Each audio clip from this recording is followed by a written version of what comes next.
আমরা আজ বাসন কোসন সব গুছিয়ে নিয়েছি। এখানে নিয়ে নিয়েছি ময়দা, এটা নিয়ে নিয়েছি রং, এটা নিয়ে নিয়েছি খোয়া ক্ষীর, এটা ডিম, এটা সুজি। এবার ময়দার ভেতর দিয়ে দিলাম লবণ, তারপর দিয়ে দেব সুজি। সুজি একটু বেশিই লাগবে। মা বললো আর একটু ঢেলে দে, তাই আর একটু ঢেলে দিলাম। এরপর ভালো করে নাড়াচাড়া করলাম কিছুক্ষণ ধরে। তারপর এতে দিয়ে দিলাম চিনি। মা বললো এটুকু চিনিতে হবে না, একটু বেশি করে দে, তাই একটু বেশি করে দিয়ে দিলাম। তার উপর দিয়ে দিলাম আমুল দুধ। মা বললো এটুকুতে হবে না, আরও দে। তারপর আর একটু দিয়ে দিল মা। তারপর নেড়ে চেড়ে একটা ডো তৈরি করলাম। এটা সুজয়, এটা আমাদের। সুজয় তো ডিম খাবে না, তাই ওর জন্য আলাদা করে বানানো হচ্ছে। তো জল ঢেলে এটা গোলাতে থাকলাম কিছুক্ষণ ধরে। এটা গুলিয়ে তার উপর দিয়ে দিলাম ডিম। ডিমটা এবার গোলাবো। ডিমের কুসুমটা গুলছিল না, তাই এটাকে ভালো করে গোলানোর চেষ্টা করছি। তো গুলে গেছে। এবার একটা ব্যাটার তৈরি করে নিয়েছি আমরা। আর মিমি এদিকে কি করছে জানো তো বন্ধুরা? ও হচ্ছে আমুল দুধ পেয়েই অমনি খাওয়া শুরু করে দিয়েছে। এদিকে নাক চাটছে, এদিকে মুখ চাটছে, মানে একদম পাগলের মতো হয়ে গেছে আমুল দুধ পেয়ে। তো চাটতে চাটতে আমার কাছে চলে এসছে। আর এদিকে আমাদের গোলা প্রায় তৈরি হয়ে এসেছে। এটাকে আমরা কিছুক্ষণের জন্য ঢেকে রাখবো। তো এবার এই দেখুন বন্ধুরা, এই যে খোয়া ক্ষীর নিয়ে নিয়েছি আমরা। খোয়া ক্ষীরটা এবার গ্রেট করে নেব এভাবে করে। তো কিছুক্ষণ ধরে ঘষে ঘষে ঘষে ঘষে এই যে এভাবে করে গ্রেট তৈরি করে নিয়েছি। এখানে বিভিন্ন ধরনের কালার নিয়ে নিয়েছি। নীল আছে, লাল আছে, আর চকলেট কালার তৈরি করব আমরা বিভিন্ন কালার মিশিয়ে। তো বিভিন্ন কালার মিশিয়ে নিয়ে আমরা একটা চকলেট কালার তৈরি করার চেষ্টা করছি। তো এই যে তৈরি হয়ে গেছে। এবার এতে একটু একটু করে ব্যাটার ঢেলে নেব। তো একটু একটু করে ব্যাটার ঢেলে নিয়ে এতে রঙগুলো মিশিয়ে নিচ্ছি।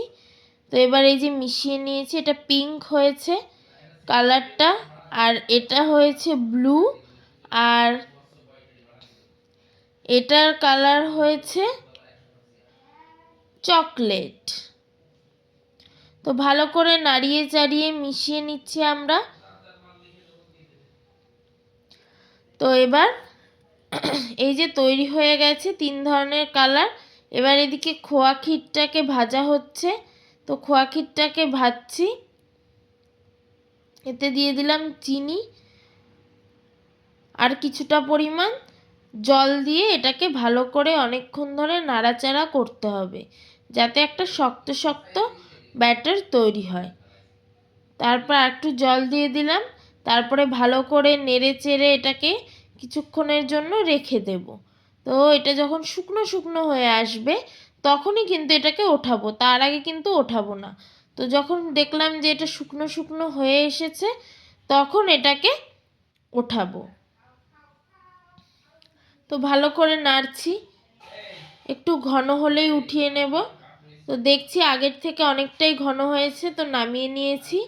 এবার এই যে ফ্রাইং প্যানে ঘি দিয়ে নিয়েছি আর কালার এভাবে দিয়ে দিয়েছি, তার উপর ব্যাটারটা দিয়ে দিয়েছি। দিয়ে এবার এটাকে ঢেকে রাখবো কিছুক্ষণের জন্য। তো এভাবে ডিম ভাজার মতো করে চারিদিকে নাড়িয়ে ঘুরিয়ে ফিরিয়ে গোল করার চেষ্টা করছি। আর এই যে রেখে দিয়েছি, এবার এটাকে ঢেকে রাখবো কিছুক্ষণের জন্য। তো ঢেকে রাখলাম। ঢাকনাটা ওঠানোর পর ঠিক এরকম একটা কালার এসছে। এবার খোয়া ক্ষীরটা দিয়ে দেব। খোয়া ক্ষীরটা এভাবে লম্বা করে দিয়ে দিলাম। তারপর এটাকে গোল গোল করে পেঁচাবো। তো গোল গোল করে হাত দিয়েই পেঁচিয়ে দিলাম। এইভাবে করে আমরা পাটিসাপটা তৈরি করে নিলাম। তো দেখুন বন্ধুরা কালারটা কেমন হয়েছে, খেতেও কিন্তু খুব টেস্টি হয়েছিল বন্ধুরা। তো তোমরাও এইভাবে বানিয়ে খাবে বাড়িতে, আর আমাদের কমেন্টে জানাবে যে কেমন লেগেছে। তো এই যে আমাদের পাটিসাপটা তৈরি, এবার আমি খাবো। তো খেয়ে দেখলাম টেস্টটা সত্যি, মাও বলল দারুণ হয়েছে। আর এদিকে আমি খাচ্ছি। তো এদিকে দিয়া খাচ্ছে, দিয়াও বলছে দারুণ। বাবা খেয়ে বলল দারুণ হয়েছে।